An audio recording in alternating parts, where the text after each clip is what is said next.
నీ అయ్యా జాగీరా చల్ మావోడొచ్చిండ్రా ఇక జడితీయాలే జుంబల్లికే ఆయా షేర్.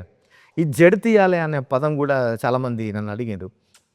చాలా సంతోషం ఏంటంటే అర్థం కాకుంటే ట్విట్టర్లో ఇన్స్టాలో నాకు మెసేజ్లు పెట్టి దీని అర్థం ఏంది అని తెలుసుకొని మరీ అడుగుతున్నారు.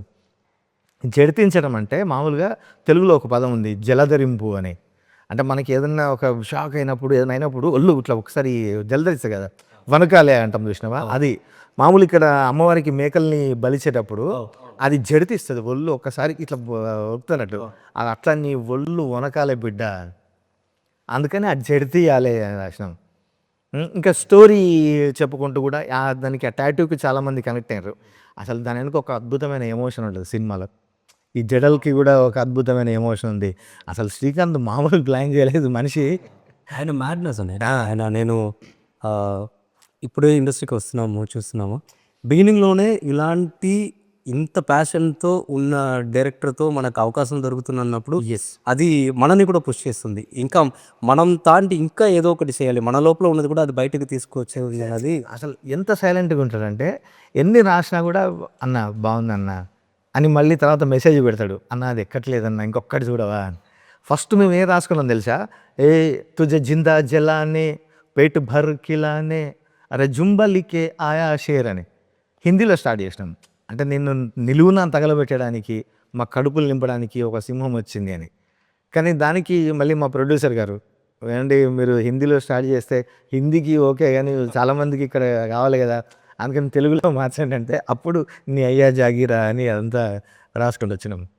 And big thanks to you, ఎందుకంటే అదే చెప్పాను కదా, అనిరుద్ధ్ గారు కానీ మీ వర్డ్స్ కానీ అనిరుద్ధ్ గారి మ్యూజిక్ కానీ మీ వాయిస్ కానీ అదే ఇంత పవర్ఫుల్ ఇచ్చిన సాంగ్కి ఇచ్చిన పవర్ ఉంది కదా, అది ఇవన్నీ కలిపి ఇచ్చింది. అదే నాకు కూడా కొరియోగ్రాఫ్ చేయడానికి హెల్ప్ అయింది. సో రికార్డింగ్ అప్పుడు నేనున్నా మాయ, బట్ జనాలకి తెలవాలి కదా అనిరుద్ధ్ గారితో నీ ఎక్స్పీరియన్స్ ఏంటి అంటే నీకు ఏమనిపించింది? ఆయన ముందు పాడుతుంటే పెద్ద మ్యూజిక్ డైరెక్టర్, మంచి పేరున్న మ్యూజిక్ డైరెక్టర్ కదా. అవునా, నువ్వు అంటే జానపదం నుంచి ఒక్కసారి కొడితే అనిరుద్ధ్ దగ్గర పడ్డావు నువ్వు. అవును, ఏమనిపించింది నీకు? విషయం ఏంటంటే మాయా, ఇప్పుడు ఒక్కసారి ఈ పాట మీరు నాకు చెప్పినప్పుడు ఒకసారి మళ్ళీ ఉద్యమంలోకి వెళ్ళిపోయాను. ఉద్యమంలో ఇంక ఎన్ని తెలంగాణ ఉద్యమం నాటి నుంచి మనగా చేసిన వాళ్ళం మనం. అది అక్కడ ఎన్నో పాటలు అన్ని మన అద్భుతంగా కదా ఆవిష్కరించినాం. మనం ఉద్యమాన్ని సక్సెస్ చేసుకున్నాం, మన రాష్ట్రం తెచ్చుకున్న తర్వాత. కానీ డైరెక్ట్ ఆ మ్యూజిక్ డైరెక్టర్ దగ్గర పోయినప్పుడు ఈయన దగ్గర మనం ఆయన ఒక రేంజ్లో ఉన్నటువంటి ఉన్నత స్థాయిలో ఉన్నటువంటి వ్యక్తి కదా, మనం ఎట్లా డీల్ చేయగలుగుతామో అని చెప్పి ఆడికి పోయినాం. నిలబడాం, దడ అవుతుంది. ఎట్లా అవుతుందో మనం రీచ్ కాగలమా మరి ఆయన చెప్పేదానికి అంటే చూస్తాం కదా. ఇంకా అది పోతా ఉంది, ఆయన చెప్తా ఉండు, ఇది పోతా ఉంది, ఇది పోతా ఉండు అంతే. ఇంకా అది అట్లా ఆ టైంలో నడిచిపోయింది.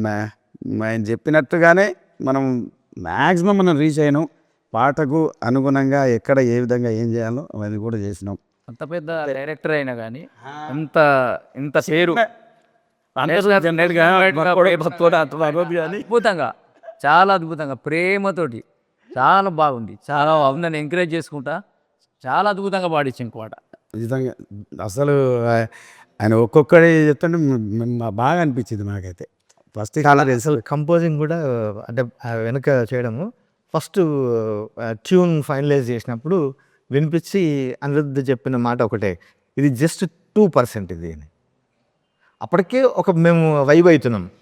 శ్రీకాంత్ మేము ఫస్ట్ టైం కంపోజింగ్కి పోయినప్పుడు ఆ ట్యూన్ విని అసలు ఆ బీట్కి వాటికి వైబ్ అయిపోతున్నాం.